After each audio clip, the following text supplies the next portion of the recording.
नमस्कार मु केपी रोजेलिन आपण समस्त को मो चैनल रे स्वागत जनाऊँगी। आज मु आपण समस्त भेंडी रे गोटे चटपटा रेसिपी नहीं आसी बहुत कम समय रे आपण माने प्रिपेयर करि परिबे जार ना है भेंडी दोप्याजा। भेंडी रे तो आपण माने बहुत गुड़िया आइटम निश्चिंत खाइबे। भेंडी रे यही दोप्याजा रेसिपीटी थरे तैयारी करि देखंतु, खाइबाकू तो बहुत टेस्ट लागिवो एवं बहुत चटपटा लागिवो। मो भिडियोटी को शेष पर्यंत देखंतु एवं घरे रही ढाबा परि प्रस्तुत करंतु भेंडी दोप्याजा। तेबे चलंतु प्रोसीड्योर विषय जानिबा।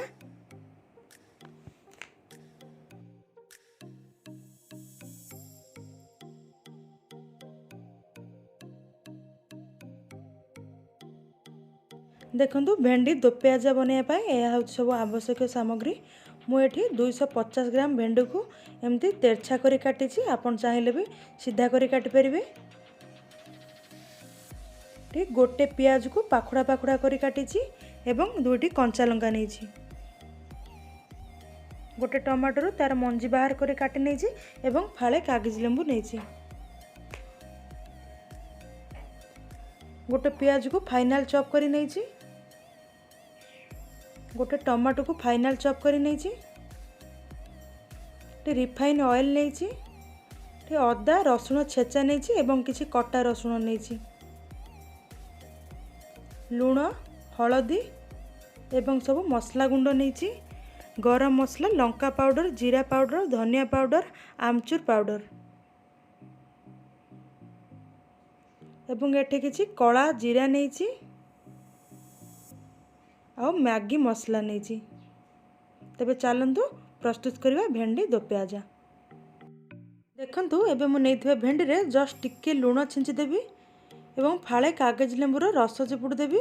रस चिपुड़िबा द्वारा भेंडी सेमती भाजला बेले गोटा गोटा ही रही थाए एवं जस्ट ताको हाथ रे एपट सेपट कर देबी।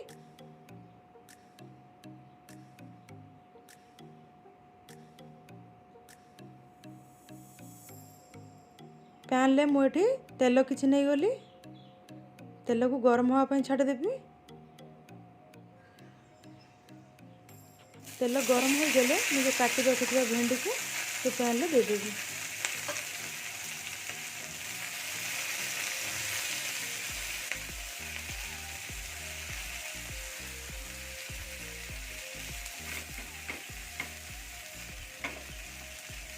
एवं किसी समय छाड़देवी, 2-3 मिनट छाड़देवी भेंडी टिके सिझापी।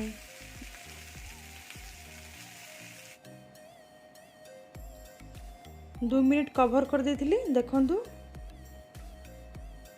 भेंडी पूरा आमर भाजी हो गलानी।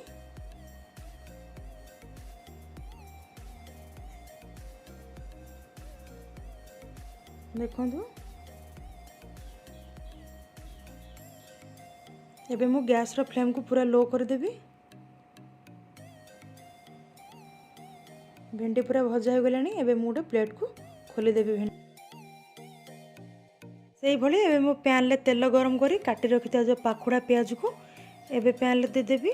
सेमती पियाज रो टिके रस स्मेल न जावा पर्यंत ताको मु भाजीबी। जस्ट टिके लूण दे देबी।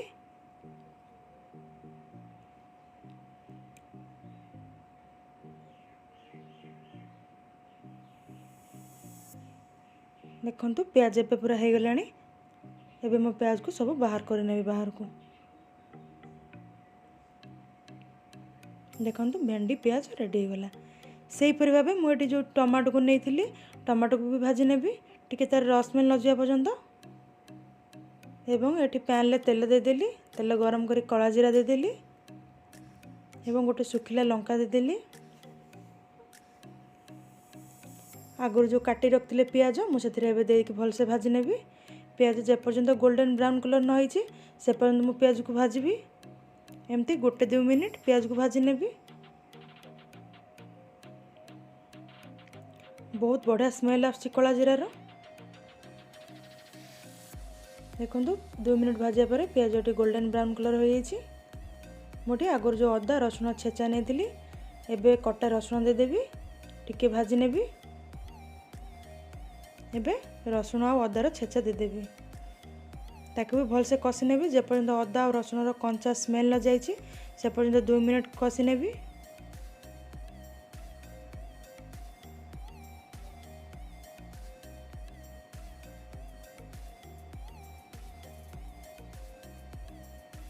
एबे आगुरु जो मु मसला नहीं थी एबे मसला सब दे ताको टिके पानी दे ताको कसी नेबी।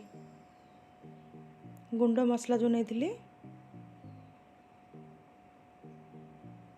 देखो मसला भी टिके सुखी गलानी, तेल एवं मसला अलग हो गलानी, मसला हो गलानी। एबे कटा टमाटो को दे देबी सब भल से कसी नेबी कटा टमाटो को।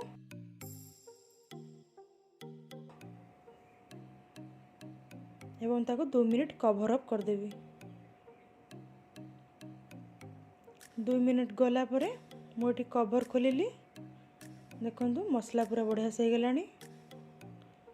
एबे से मसला रे मु आगु रखते जो कंचा लंका दुटी दे देबी एवं सबुर भजा को दे देबी। भेंडी टमाटो एवं प्याजर भजा को सब ऐड कर देबी।